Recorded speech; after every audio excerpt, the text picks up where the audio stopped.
Bien, salut à tous les amis, j'espère que vous allez bien. Écoutez, moi ça super. Aujourd'hui on se retrouve pour une toute nouvelle vidéo sur l'actualité du FC Barcelone. Alors j'ai pas envie de vous dire comme tous les jours on se retrouve, parce qu'en vrai c'est vrai en ce moment c'est un petit peu trop compliqué les gars, parce que voilà il y a des petits projets personnels, notamment appartement, donc du coup c'est un petit peu trop compliqué voilà d'être toujours présent avec les travails, l'entraînement, etc. Donc du coup voilà, désolé si pendant les quelques jours qui vont suivre il y a quelques vidéos mais qui ne seront pas tous les jours, mais en tout cas je fais du mieux que possible. Donc aujourd'hui au programme les amis, on va parler de mercato et de surtout un rêve d'un joueur, parce que oui ça parle de Erling Haaland au FC Barcelone. C'est quand même assez hilarant, restez bien jusqu'à la fin de la vidéo. D'ailleurs je ne l'avais pas cité, mais n'hésitez vraiment pas à vous abonner, parce que pour ceux qui ne le savent pas et qui rejoignent la vidéo qu'aujourd'hui et qui rejoint le navire aujourd'hui, on tente les 50 000 abonnés. Donc un grand merci vraiment à tous ceux qui viendront voilà tout simplement s'abonner, etc. Donc du coup vous savez quoi, on va arrêter de parler, on passe intro et on commence par l'info numéro 1, c'est parti.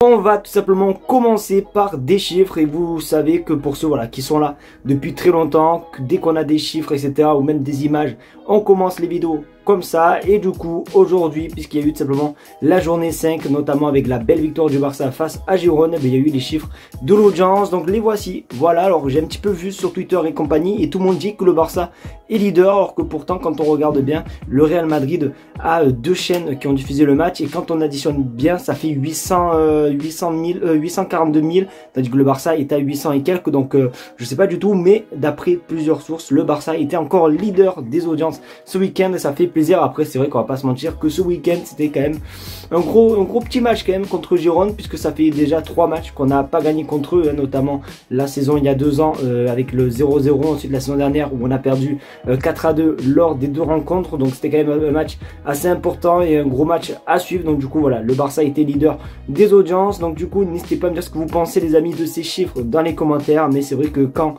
je vous partage ces images, c'est vrai qu'on a toujours tendance à voir le FC Barcelone dans la première place.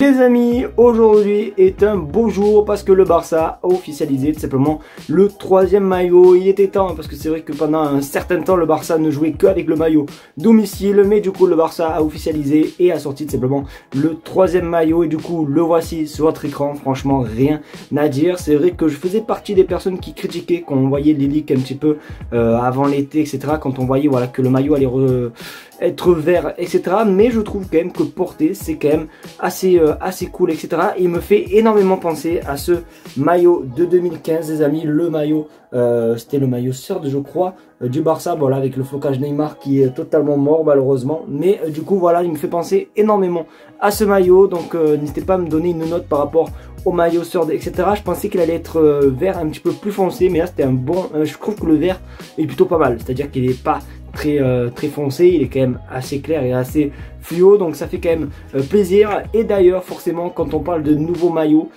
quand le Barça joue par exemple avec le 3e maillot, du coup il joue aussi avec des nouveaux maillots d'entraînement, du moins d'avant-match. Et du coup voici les vêtements d'avant-match avec le maillot d'avant-match qu'on peut le voir et la veste, et franchement je trouve aussi que ça sort super bien. Donc honnêtement je critiquais, mais finalement porté c'est plutôt pas mal. Alors je sais pas si le Barça va jouer avec ce maillot pour tout simplement le match contre Monaco, mais en tout cas franchement il envoie de fou. Alors si je dois vraiment donner une note, allez je donnerai 18 sur 20. Donc n'hésitez pas à vous me donner votre note les gars dans les commentaires. Il y a quelques instants, je vous ai parlé voilà forcément du match contre l'AS Monaco, puisque ça va être simplement le premier match du FC Barcelone en Ligue des Champions avec cette fameuse nouvelle formule. D'ailleurs, pour ceux qui ne savent pas, les premiers matchs de Ligue des Champions débutent ce soir, donc n'hésitez pas vraiment aussi à me dire en commentaire quel match vous allez regarder, etc. Même moi, je sais même pas du tout si je vais en regarder, mais du coup, forcément, on arrive à ce match. Alors, il y a des bonnes et des mauvaises nouvelles. On va commencer par la mauvaise nouvelle. J'ai vu qu'aujourd'hui, Fermin Lopez s'est répété tout simplement à l'entraînement, sauf que là maintenant maintenant c'est sur l'autre jambe et il me semble qu'il va être indisponible 3 semaines de plus. Donc pas de Fermin Lopez contre Monaco, mais du coup il y a, regarde ton écran, Ansu Fati sera disponible jeudi contre Monaco. C'est vrai que moi je pensais qu'il allait être sur la liste pour le match de Girone, puisqu'il a recommencé à prendre l'entraînement, je crois il y a une semaine ou une semaine et demie avec le collectif, mais du coup il n'a pas été appelé face à Girone. Peut-être que c'était juste un petit peu trop court, mais du coup il va reprendre face à Monaco. Alors peut-être, alors je le vois pas titulaire malheureusement, parce que forcément Dani Olmo il s'est pété aussi, il s'est blessé, donc du coup je pense que Rafinha va prendre le poste de numéro 10. Malheureusement Ferran Torres va faire une mi-temps à gauche, et après je pense que Ansu Fati rentrera à la place de Ferran Torres, du moins c'est ce que j'espère. Donc du coup, même si j'aurais aimé voir Ansu Fati en finisseur, en buteur. Donc du coup voici des nouvelles concernant Ansu Fati. Dites-moi si vous êtes content ou pas, mais moi les gars je suis trop hype, les gars, je suis trop hype. D'ailleurs sans oublier que le match de Monaco sera simplement diffusé sur ma chaîne YouTube, du moins on sera en live, donc pensez à être présent.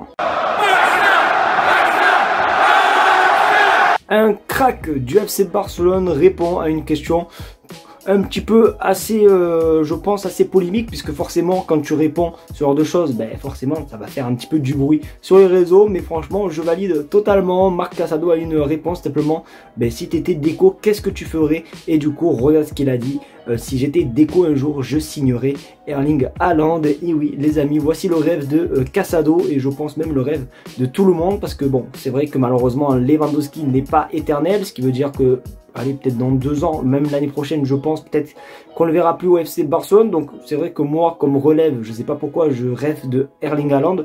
Donc du coup, voilà, il en a parlé. D'ailleurs, sans oublier forcément que dès qu'on avait créé cette chaîne YouTube, je crois il y a 3 ans, ben, l'été qui suivait, c'était là où il y avait le fameux épisode avec Erling Haaland et le FC Barcelone, parce qu'il y avait eu des rumeurs de zinzin, etc. C'était vraiment le feu, sauf que malheureusement, il n'est pas arrivé, il est parti tout simplement à Manchester City. Donc peut-être qu'un jour, il viendra au FC Barcelone. Moi honnêtement je sais pas pourquoi, je le vois un jour aller au FC Barcelone. Ce serait bien d'avoir une rivalité comme à l'ancienne, avec forcément des Lionel Messi et Ronaldo, sauf que là forcément avec les